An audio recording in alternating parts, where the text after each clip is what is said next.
Selamat sore Ibu dan teman-teman. Kami dari kelompok 9 akan melakukan praktikum tentang gejala kerusakan yang diakibatkan oleh nematoda parasit pada tanaman kangkung. Sebelum melakukan pengamatan, kami akan memperkenalkan nama kami. Nama saya Raimundus Nonatus Sambi, NIM 1904060211. Nama saya Oktaviana Clarita Dero, NIM 1904060228. Saya Ona Lucia Banoet, NIM 1904060157. Selamat sore Bapak. Sore. Kami mahasiswa dari Fakultas Pertanian Universitas Nusa Cendana. Di sini kami akan meminta izin untuk melakukan pengamatan pada tanaman kangkung ini, yaitu nematoda puru akar pada tanaman kangkung. Sudah tahu. Penyakit puru akar atau Meloidogene spp merupakan penyakit utama pada tanaman kenaf. Nematoda ini menginfeksi perakaran dan hidup di dalam jaringan sehingga menyebabkan akarnya berbonjol-bonjol.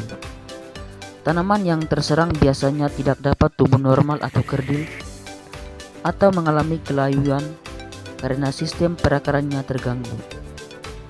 Kerugian yang ditimbulkan cukup besar, terutama pada daerah yang memiliki tekstur tanah ringan. Pengendalian yang dilakukan biasanya dengan memberikan nematisida butiran ke dalam tanah.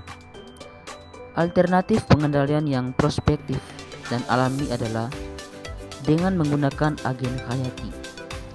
Jenis agen hayati pengendali nematoda yang sudah berkembang saat ini cukup banyak, mulai dari bakteri, jamur, Actinomycetes, sampai nematoda.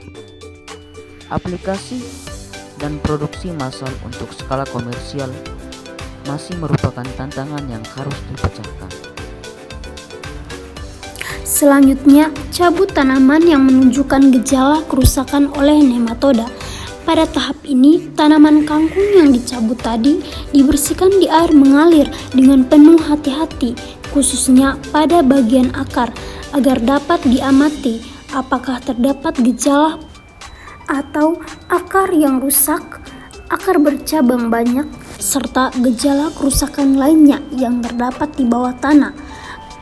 Gejala khas dari nematoda ini adalah bengkak akar atau puru. Semakin banyak puru, maka tingkat serangan semakin parah. Gejala kerusakan yang disebabkan oleh nematoda puru akar.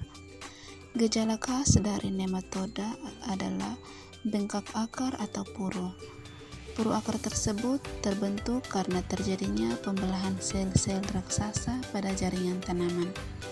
Semakin banyak puru, maka tingkat serangan semakin parah. Serangan dalam jumlah banyak menyebabkan ujung akar mati dan pertumbuhan tanaman terhenti. Akar yang terserang berat, ukurannya lebih pendek daripada akar yang sehat. Akar tanaman inang mengalami pembengkakan dengan ukuran berbeda-beda yang disebabkan adanya nematoda betina bertelur dan larva dalam akar.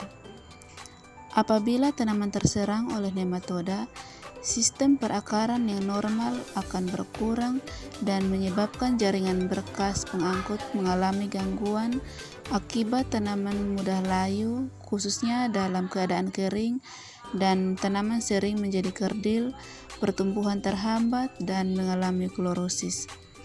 Gejala kerusakan tanaman akibat nematoda puru akar terjadi di bawah dan di atas permukaan tanah. Gejala di bawah permukaan tanah berupa puru atau bengkak, sedangkan gejala di atas permukaan tanah berupa tanaman menjadi kerdil, klorosis, layu, dan mati. Sekian pengamatan dari kelompok kami. Terima kasih. Dadah.